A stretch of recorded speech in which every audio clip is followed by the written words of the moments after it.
We're going to keep the MOAC theme, at least one of the teams now, as we go to our Marion County Game of the Week. Josh Banks was there, and he had River Valley, who you were really high on, out of the gates. Week one, they looked very sharp. They had Buckeye Valley at their place tonight, and it wasn't quite the same Vikings team that was rowing the boat and looking really good out of the gates. Yeah, I mean, they're trying to bounce back after a tough loss at home last week to Madison. They couldn't really do it tonight, renewing an old rivalry with Buckeye Valley, and the highlights will show you what happened. You're going to see off rip, Zane Furr is going to, hey, River Valley ran that play first play of the season. Buckeye Valley did it right back to him. A good old hook and ladder from about 35 yards out. But I tell you what, Zane Furr's not done yet. Quick little out route. How about an 86-yard scamper up the sideline? Nobody's going to catch him. Ooh, burners. Fastest kid on the field, hands down tonight, was Zane Furr for Buckeye Valley. But the Vikings aren't going to walk away slowly. You're going to see Nathan Huss, our MVP tonight, is going to scamper in. They're going to go up 21-0 before the half. But a turnover inside the 5 is going to give it to River Valley. They're going to punch one in.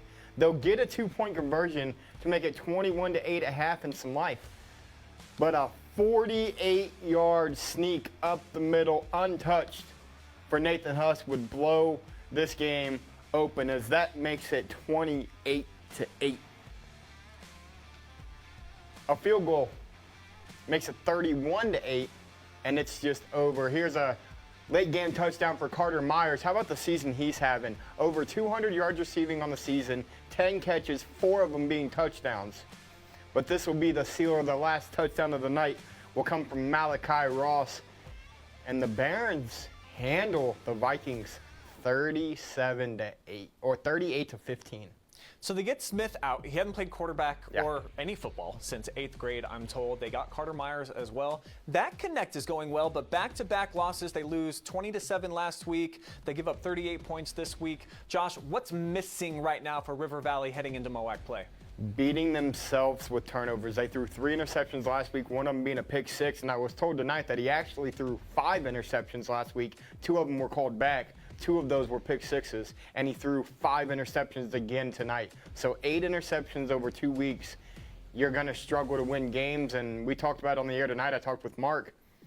He said, and I said, Pleasant's going to be a very tough challenge, but you've got Clear Fork, Ontario, Gallion, Shelby all at the back end of their schedule.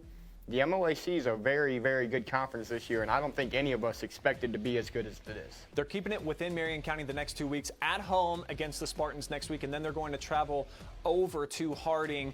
What is your take on what we can expect the next couple of weeks? River Valley looking to bounce back and get some confidence when they start getting into the meat of the season against some of those top-tier teams. You're in a good spot if you're River Valley. Yeah, you're 1-2. You're going into MOAC play against 2 of the teams that you should probably beat pretty easily. Pleasant struggled again tonight. Harding had a good fight in their game. But you've got 2 Marion County teams that you can beat.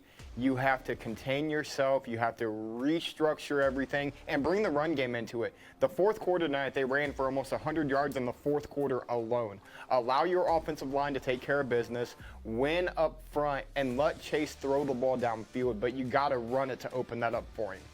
So there's still some positives to take away from it. And oh, by the way, Buckeye Valley 3-0 when you look at their season so far. The first time since 2007 that they started the season 3-0. A couple nice wins in there too. Gave Hayes their only loss so far of the year back in week 1.